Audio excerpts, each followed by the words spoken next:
二战之前，北非是一片贫瘠之地，却因为意大利独裁者墨索里尼的帝国野心而刮起了长达2年的沙漠风暴。墨索里尼本打算借着法国投降、英国退守英伦三岛的良机，一口气拿下整个埃及，却不料其麾下从元帅到士兵都是草包，英军一个反突击就让义军丢盔弃甲，反而丢了战略重地托布鲁克。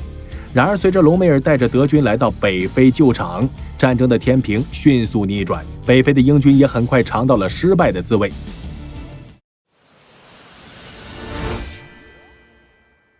1941年2月6日，原德军第7装甲师师长隆美尔突然接到了觐见元首的命令。本以为会继续在欧陆大展拳脚的隆美尔，却被希特勒当面告知，他将飞越地中海前往北非，拯救不争气的意大利盟友。事实上，就是否出兵北非，德军高层一直争吵不休。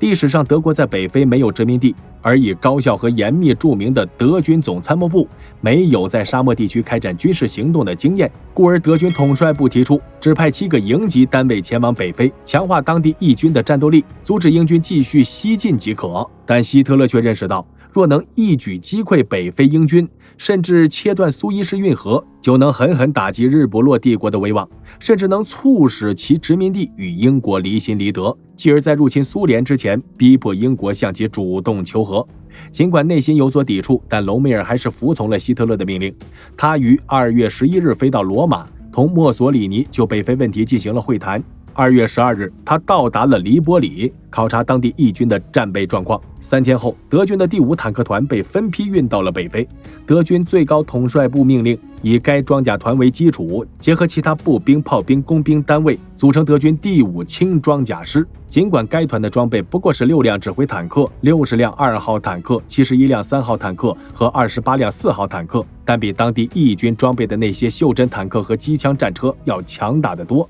考虑到之前义军一败再败，早已滋生出了严重的恐英症，隆美尔决定在黎波里搞一次浩大的阅兵，让意大利人知道德国老大哥来了，你们可以扬眉吐气了。于是这天，黎波里街头锣鼓喧天，彩旗飘扬，排成整齐队列的德军坦克浩浩荡荡的在当地义军和市民面前驶过。没人注意到先头的坦克驶过主要街道后又回到了队尾，给人一种隆美尔有几百辆坦克的假象。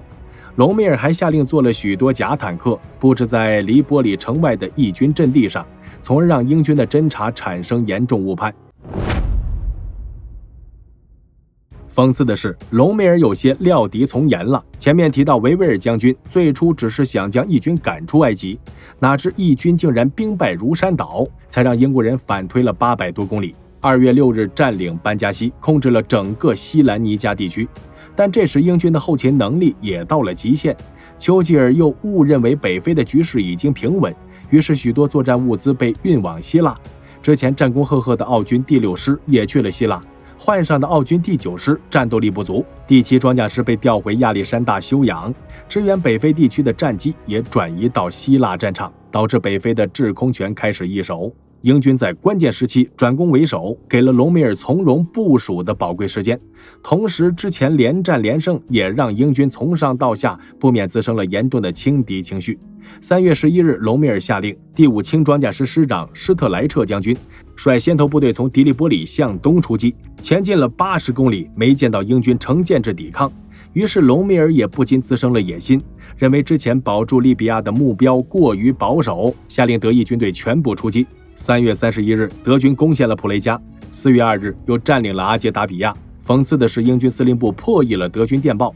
得知柏林要隆美尔打到班加西即可，没想到隆美尔抗命，一路猛攻，结果短时间内溃不成军。4月3日，英军被迫放弃班加西。当奥军第9师正撤向德尔纳，英第2装甲师大部还滞留在麦基利和姆苏斯之间，隆美尔就下令第5装甲师抢占麦基利，另以一部兵力进攻姆苏斯，第8机枪营攻占德尔纳。4月8日，德军坦克冲进了麦基利，英第2装甲师和印度第3装甲旅被全歼，包括主要军官在内的3000英军被俘。同日，德尔纳沦陷，就连奥康纳将军也被俘了。隆美尔在不到2个月内就占领了托布鲁克以外的西兰尼加地区。但维维尔仍然决定坚守托布鲁克，其最大的倚仗竟然是之前义军修筑的坚固工事。尽管许多部队被歼灭，英军还是集结了6个步兵旅、4个炮兵团、2个反坦克团，共36000人。4月11日，隆美尔包围了托布鲁克，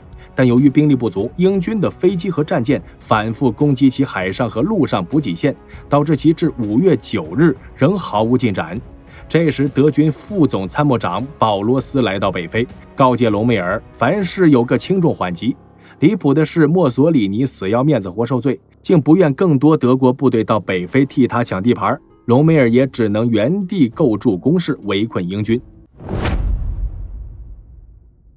不过，在隆美尔去北非之前，希特勒许诺将会再给他一个装甲师。当年5月，德军第15装甲师也开始分批来到迪利波里，2个师合并成德军非洲军，但该师是1940年11月才由第33步兵师改编而来，还没经历过任何装甲战。对面的英国人也在调兵遣将。5月12日，4艘英国运输船到达亚历山大港，送来了238辆坦克和大量援军。由于接下来唱主角的是英德两军的机械化单位，简单点评一下双方的主力坦克。德军的3号坦克重约20吨，安装一门50毫米长身管火炮，可在500米内击毁大部分英军坦克。其自身装甲厚度约50毫米，最大时速约40公里。而4号坦克重约22吨，安装有一门75毫米短管炮，主要负责支援步兵或摧毁敌方反坦克炮阵地。装甲和机动性与3号差不多。而英军十字军巡洋坦克重约20吨，最大时速约50公里，但车体前装甲厚度只有24毫米，主炮为一门40毫米2磅炮。马蒂尔达坦克重约30吨，前装甲厚度达75毫米，但其公路时速和自行车差不多，且主炮同样为2磅炮。很明显，德军的3号和4号坦克能够在战场上有效配合，而英军要么巡洋坦克孤军深入，因装甲薄弱被击毁，要么马蒂尔达坦克机动性太差，很容易与其他部队作战时脱节。偏偏英军的指挥官普遍战术呆板，放大了这一技术缺陷。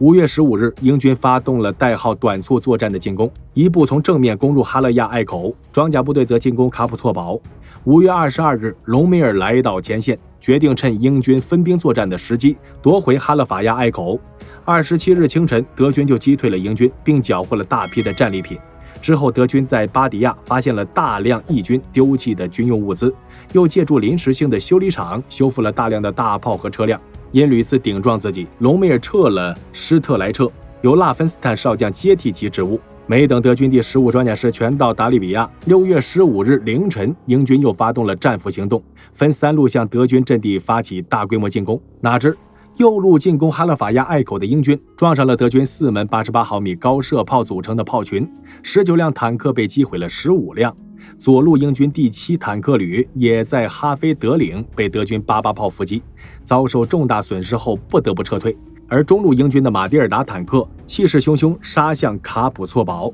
德军37毫米反坦克炮对其毫无效果。第15装甲师的坦克也不是对手，当日黄昏丢了卡普措堡。16日，隆美尔下令反击，令第15装甲师向卡普措堡猛烈反攻。第5轻装甲师包围英军的左侧。尽管当天第15装甲师没有多大进展，但第5轻装甲师突破了英军第7坦克旅的阵地。隆美尔立即电令第15装甲师主力前去支援。17日凌晨6点，第5轻装甲师和第15装甲师击败了英第7装甲师主力，英军只得全面撤退。此役，英军损失969人，各型坦克100辆，德意军损失678人和坦克62辆，但完全击毁的只有12辆。希特勒闻讯大喜，下令晋升隆美尔为上将，非洲军也升格为非洲装甲兵团。然而1941年6月22日，苏德战争爆发，隆美尔担心德军统帅部再也不支援自己。7月28日，他飞到柏林汇报战况，8月6日又去罗马拉赞助。可意大利统帅部对北非战局悲观，提议德意军固守托布鲁克以西地区即可。隆美尔则表示，只要能得到充足的后勤保障，他有把握把英军赶出北非。墨索里尼最后被隆美尔说服，同意了他的下一步计划。8月15日，德非装甲兵团成立， 8月末，第90轻装甲师被运到的黎波里，第5轻装甲师则改编为第21装甲师，同时由新的非洲军司令部来统一指挥3个德军师。义军也得到了本土的增援，阿雷艾特装甲师、迪利亚斯特装甲师和特兰托装甲师组成第20装甲军，由帕维亚师、波洛尼亚师、布雷西亚师和萨沃纳师组成第21步兵军。整个非洲装甲兵团共有450辆坦克，另外能得到300架飞机的支援。再看英国那一边，维维尔因和丘吉尔不和被解职，奥金莱克将军接替了其职务，英军部队统一整编为第8集团军，坎宁安中将担任司令，下辖第30装甲军和第13军。9月下旬，隆美尔准备进攻托布鲁克，却得知英军可能先一步发动进攻，于是他下令加固从萨鲁姆到西迪奥马尔的防御工事，并把第21装甲师部署在甘布萨赫尔以南作为预备队使用。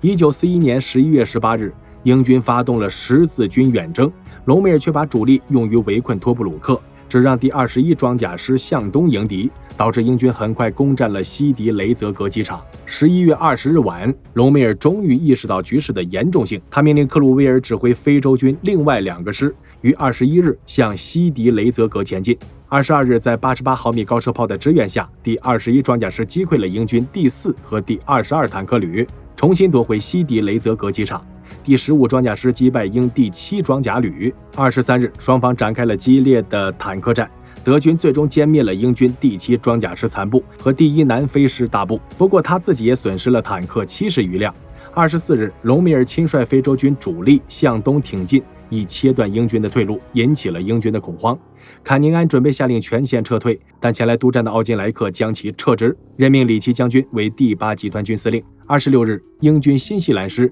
重占西迪雷泽格机场，托布鲁克守军也突破了封锁线。代替隆美尔在后方指挥部指挥的威斯特法尔上校未经请示就下令第21装甲师掉头对付托布鲁克英军。当隆美尔得知情况后，为时已晚，他只得于27日下令全军回援后方。30日，德军重新夺回西迪雷泽格，托布鲁克又变成了一个孤城。可德军也付出了沉重的代价，死亡473人，受伤1680人，失踪962人，还损失了142辆坦克。更要命的是后援不济。12月4日，无计可施的隆美尔只得下令放弃围困托布鲁克，于1942年1月10日退回了布雷加港。托布鲁克成了德军可望不可及的遥远之城。下集预告：隆美尔初到北非就展示了惊人的装甲战指挥能力，却因为经常缺油少弹，不得不多次停止进攻。但时间进入1942年，随着德国海空军发力，他的补给线终于又畅通了，更多的支援来到了北非，而英军却不得不分兵去东南亚，攻守之势就这样被逆转了。于是隆美尔抓住这一宝贵的时间窗口，再一次发动托布鲁克之战。英军虽然实力占优，却被狡猾的沙漠之虎玩弄于股掌之中，最终不但丢了托布鲁克，还损失了大量的人员装备。隆美尔也因此跻身德国陆军元帅之列，达到了其个人荣誉之巅峰。请看下集《北非之战》第3篇。